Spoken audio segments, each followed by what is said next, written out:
Hello, everybody. Welcome back to my channel. My name is Megan, and I'm the Mood Read Queen.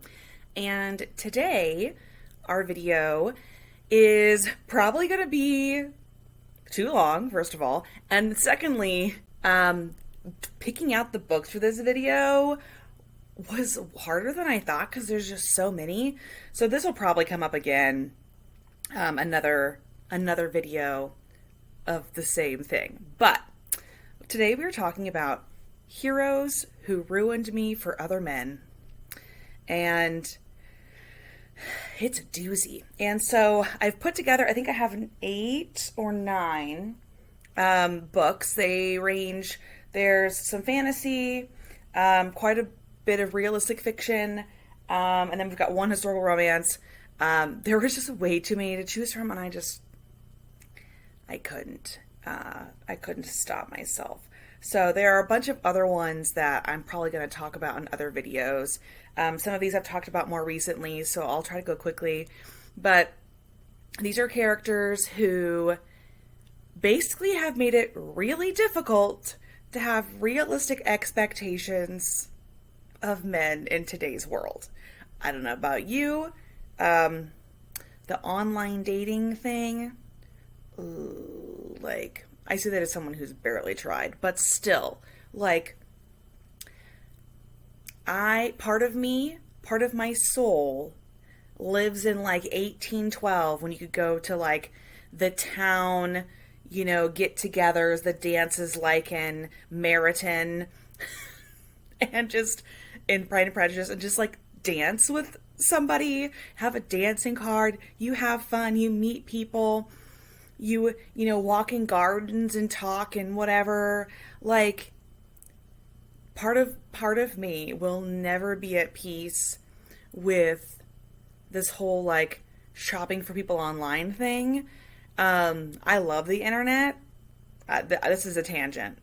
But I love the internet. I really do. Like, clearly I'm making videos for the internet. But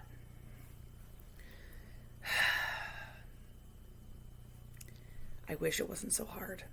I wish people like the people in these books existed in real life. Some of them it's very impossible, but some of them more possible. And you know what? They're probably out there. I just haven't tried that hard. So, without further ado, let's get started.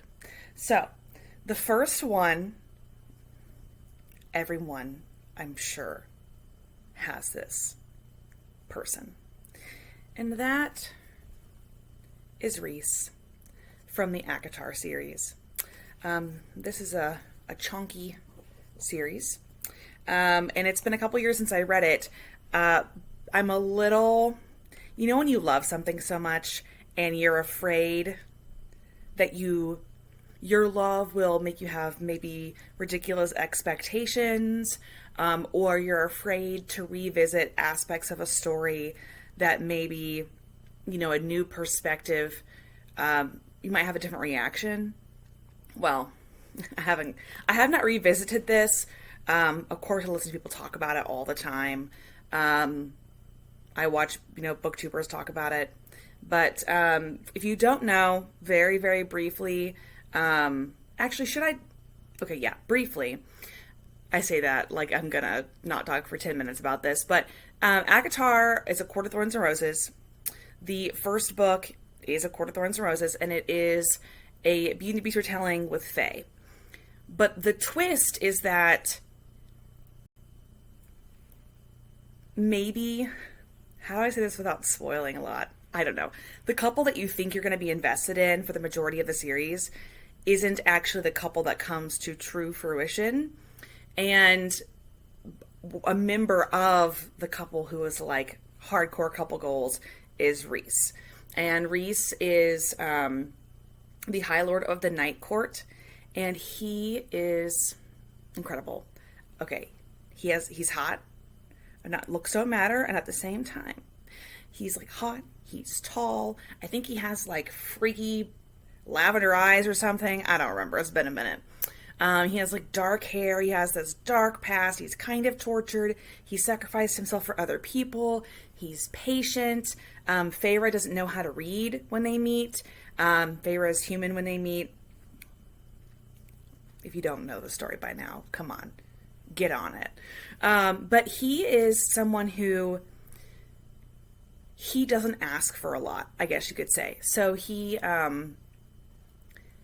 you know, he's patient. He's willing to wait for people to come to their own conclusions, especially people that he cares about. And he knows about the connection that he and Feyre have way, way, way before she does. And he keeps that to himself because he knows she has so many other things to work through. And I'm ruined. I'm ruined because of him. Ruined. Never gonna be the same. Like, it's over for me. I'm gonna die alone because of this man. Okay. Then another character who's ruined me, and I talk about this book, which I'm still obsessed, by the way. Sorry, not sorry. This is Better Than People by Rowan Parrish. I have a whole author deep dive video. And once I figure out how to do the cards, maybe I'll link that. I don't know. But Jack is one of the two main male characters in this book. This is an MM book. And it's actually published by, I think it's Karina Adors. And that's an LGBTQ plus press. So if you're ever looking for something in the bookstore and you're not sure how to cite just based on the spine alone, if you see Karina Press, it's probably gay. But Jack is the slightly older character in this book. He breaks his leg at the beginning of the book, and Simon is the guy who comes to walk his animals. And Simon has anxiety, like pretty bad social anxiety. And Jack is so incredibly patient with him. He doesn't judge him. He does what works for Simon. And what works for Simon is sometimes texting when they're in the same room, is sometimes doing all of the talking, interpreting Simon's actions and his touches as opposed to what he's saying, which is sometimes nothing. And he is just like wonderful. He's not perfect. He's not the perfect book boyfriend or anything. But Jack is one of my most recent favorite characters. And honestly, Rowan Parrish has a ton of excellent main male characters. And actually, there's a lot of men who ruined me in Acotar. So let's be real, like literally most of them. But Rhys is the main one. And then Jack, he was the first of her heroes that I read about. And he ruined me. And if you haven't read this book, you should. You should go read my Goodreads review. And I listened to 12 of her audiobooks in a month. I mean, it's summertime, so, my responsibilities look different in summertime than they do in the regular school year. If Jack wasn't gay, right? But I want him to be because I need this story to happen. But at the same time, is there a Jack somewhere? If you're out there, find me. Because it's more realistic that Jack would be a real person than Rhys. Okay, right? Okay. So, another character who ruined me. If you have not read Attachments by Rainbow Rowell, what are you even doing here? Okay, so she wrote Fangirl, and that's behind me. Levi also ruined me, but I just don't have time to talk about all these people. And Lincoln, I read this book last year, and I didn't realize, like, I don't know if I have a type necessarily, but holy shit, Lincoln, like, it was like some gong went off, and I was like, oh my god, this is it. This is a book that takes place in the late 90s and early 2000s. It is email, and Lincoln works as internet security kind of, not officer, but internet security person at this newspaper. And since the internet is so new, they need someone to monitor the emails that are being sent and the chats and things like that. And so this woman named Beth and her friend Jennifer, I think, yes, their conversations keep getting flagged because they keep cursing and talking about inappropriate things. And so Lincoln ends up developing a crush on Beth. because he has to read their emails, which I know that sounds like a little bit icky, but I promise, at least for me, it was fine. And Beth has seen Lincoln, who's this sort of tall, like, he was probably one of those kids in high school that hadn't really fully grown into his height yet. He's like quiet. He's very smart, but he's not super great with people sometimes. He kept going to school for degrees and just like not really knowing what he wanted to do. And she sees him and like she talks about him in the emails. And it's just, they have this sort of unparalleled connection. It's hard to describe. I still think about this book on a probably weekly basis because the quotes are so beautiful and the way that they feel about each other, and they feel like they should have to be able to explain to other people why they feel the way they feel, but they don't have to. You don't have to explain it. You just have to feel it. And Lincoln is just, I can't even explain why he broke me, but this book, I read it and it was immediately like, I will never be the same. I will never be the same. And you should read this book. My review on Goodreads has like, I think a freakishly long quote because freaking hell. I mean, seriously. Amazing. Okay. So the next book I'm going to talk about is Plot Twist by Bethany Turner. And fun story, I actually met Bethany last summer. She's friends with an author who lives in my area that I also know. And I was invited to an event that she was going to be at. And I read this right before and completely fell in love. If you have not read this book and you like, I'm trying to think of something similar. It does have similar vibes to Attachments. But basically this book is about Olivia, and it takes place over a 10-year period, the same day every year. And the male character in this who broke me, and now I can't remember his name. Give me a sec.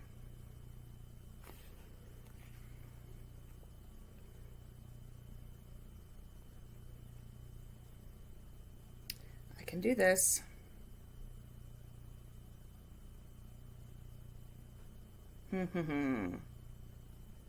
Guys, I'm so sorry, but I need to know what his name is. Liam. Oh my God. How could I forget?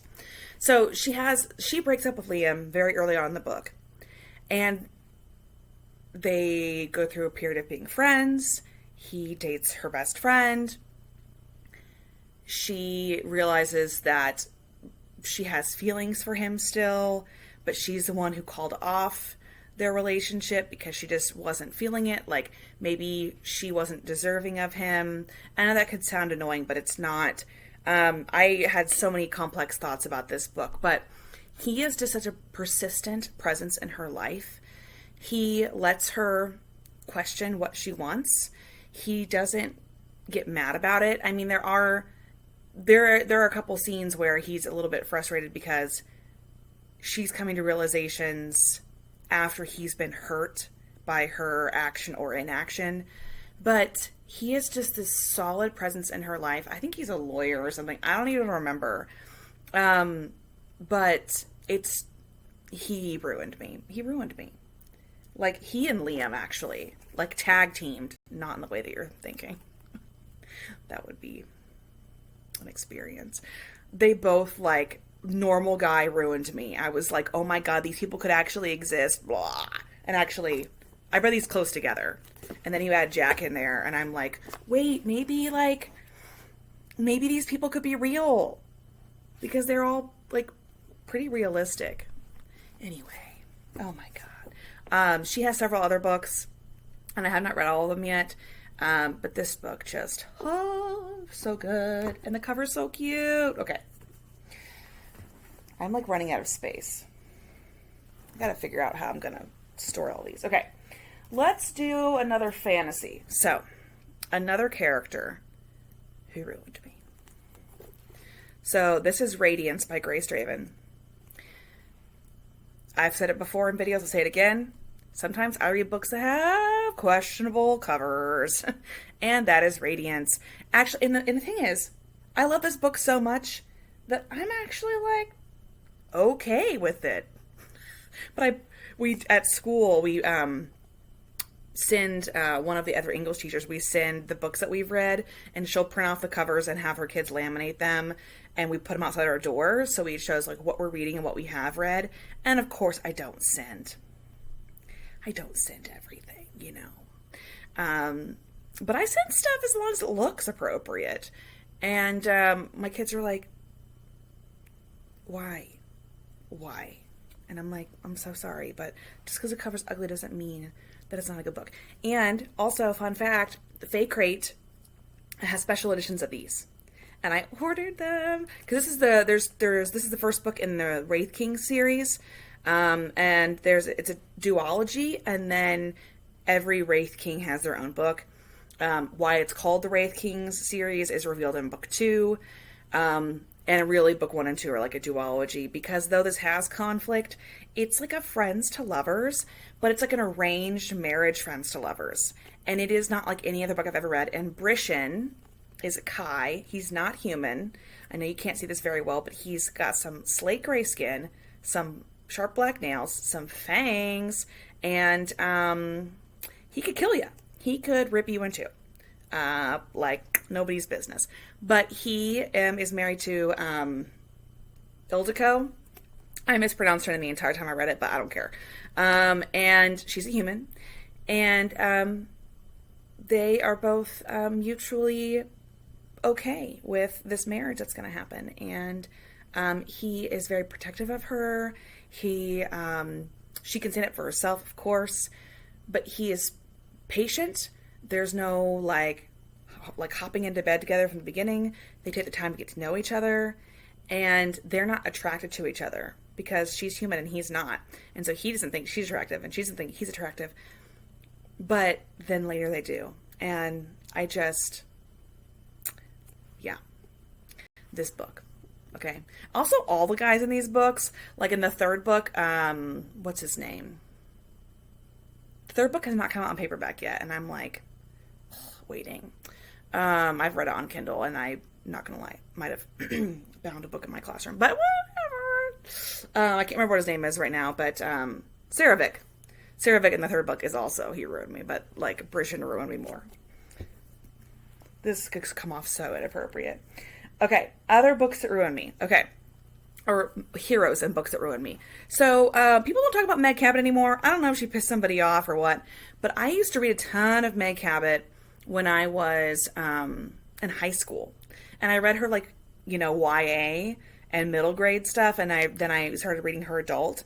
And this is called Size 12 is Not Fat. And it's a 5-book series. It's mystery, but romance.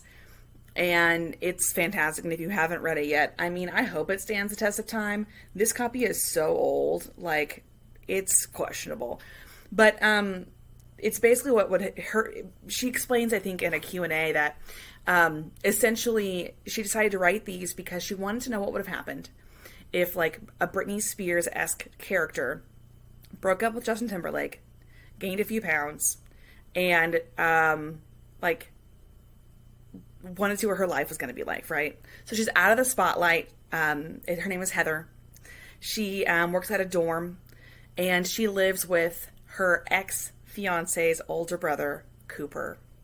And Cooper is a private investigator. And Cooper might have been my sexual awakening. He's like dark hair, blue eyes. He doesn't talk more than he needs to. Anyway, if you like a good romance, this was chick lit when it came out. I don't know what we're calling chick lit these days. I think maybe some people embrace that term, but honestly, I don't like it. But it's funny. She's ridiculous. She tries to solve a murder on campus, and she's not that good at it, but then she is good at it. And then Cooper's helping her, but he doesn't want to help her. Cooper ruined me. Like, 17-year-old me was like, I will never find a Cooper. And guess what? Never did. So, 17-year-old me had reason to be worried. Okay, let's do historical. So this is the only historical I have. There are so many, but I just honestly just grabbed this one. This is The Sum of All Kisses by Julia Quinn, and it is the third book in the Smythe Smith Quartet. And all her books that at least I've read so far, I've read 4 of her series, happen in the same universe. And Hugh is the character in this who ruined me. He is like has like a mathematician brain. He may be on the spectrum. He might be a bit neurodivergent. I can't. I mean, obviously that's not put into words. But he feels more comfortable with logic. And he is going to the wedding of one of his good friends, Daniel, whose life he almost kind of ruined when they were in a duel a few years before, and Hugh's father took the duel very seriously and the damage that was done to Hugh's leg as a result of the duel. And now he's going to Daniel's wedding, and they've forgiven each other. Everything's, just dandy. But Sarah, is it Sarah? Sarah is Daniel's cousin, and she's still hella pissed that Hugh basically ruined Daniel's life, at least for a time. And Hugh, he is very self-sacrificial. He beats himself up more than anyone else does. Like, she's hating on him, but not more than he hates himself for what he did. And he is not sure if he's going to be able to have kids because the injury that he had was like high up on his thigh, and it broke his leg as well. And he has chronic pain, and he worries that he's not, like, that he's been emasculated, that he can't take care of a woman, and that he's going to be alone. And I just loved him. I felt so bad for him. And, she's realizing stuff anyway. But I read this and was like, what time do I need to travel to so I can see you? And then let's go to Kiss Quotient. I haven't talked about this yet on this channel. And I have over here the next 2 books in the series. I just haven't read them yet. This book, oh my God. So I think his name is Michael. Guys. So if you're aware of this book, Stella has Asperger's, so she's on the autism spectrum. And she's very logical. She likes numbers. She's great at her job where she practices those skills.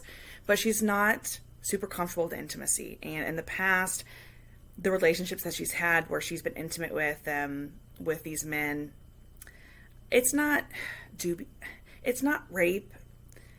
And I don't even know if it's dubious consent. I think she has never been with anyone who's taken the time to realize how uncomfortable she is, even if she might want something. And so she decides to hire a male escort, and that's Michael. And Michael realizes pretty quickly that they're not going to be having sex the first time they meet. That's what she wants, but it's not going to work. And he is so incredibly patient with her. They do a long-standing kind of a deal where he can keep tutoring her, which I know is a common theme in a lot of books. But he's just so patient. He has a cousin who has Asperger's, and he knows what she needs, even if she doesn't ask for it. And she hasn't said that that's what she has, but he figures it out, and it doesn't matter. And so she keeps thinking that he's going to leave her if she tells him, but he already knows. And anyway, he is just freaking sexy as hell, and so kind, and he loves his family, and oh my God, I need to reread this so I can go read the other ones, because I've heard really great things. And yeah. And then the last one is A Curse of Dark and Lonely by Bridget Kimmerer. This is going to show up in my Give a Girl Library series, my Be the Beast Retelling series, so I won't talk about it a ton here, This is the first in a trilogy. I have feelings about the trilogy. Yeah. But the first book is nearly flawless. And the character in here who ruined me is Rin. And Rin is a prince. And he never really wanted to... Actually, is he a king? Well, he technically... Okay, so he's a prince, but, like, the royal family is not really there. The rest of them, anyway. And he arguably... I mean, he's a very flawed character, because he's the Beast character. And when Harper, the main female character, meets him, you know, he doesn't have a lot going for him, and she ultimately has to convince him that there's a fight worth fighting, and saving his people is important, and all that kind of stuff. But what I love about him is his innocence, and he doesn't want to mess up, and he takes everything so seriously. He tries to strategize and figure things out. And there's this scene where he's talking to his best friend slash, you know, guard, and he's like, how do I want to, like, get to know her. How do I do this? And he's like, I could maybe, you know, and he's trying to, like, really figure it out. And Gray, his friend, is like, dude, I think maybe you should just, like, talk to her. And he's just so cute. He tries to woo her quietly, and at the same time, he doesn't want to get too attached to her because she may leave. I don't want to get really into a ton of the plot of this book. It is a fantastic book, and he is not what you expect sometimes from, like, the Beast type character in these Beauty and the Beast retellings. And I loved Ren, and I loved his vulnerability, and I just loved them together too. So that's it. So those are, like, 9 book heroes who ruined me, like, thoroughly. And they are why I'm alone. I'm kidding. I'm why I'm alone. But anyway, good books. There's a lot more that I can talk about, and I'll probably do another video like this soon, because, like, just on the shelf behind me, there's, like, 1, 2, how many? 3, 4, at least 4 or 5 more just on this bookshelf of heroes who ruined me. So that's it. Who was a hero that ruined you? Why did they ruin you? What book are they from? And I guess, would you suggest me reading it? So that's it. Have a wonderful rest of whatever time you're watching this. It may be 2 a.m. It may be, you know, noon. I don't know. Whatever time you're watching it, I hope you're having a great time. I hope life is working out for you. And if it's not, I hope it gets better. All right. Bye.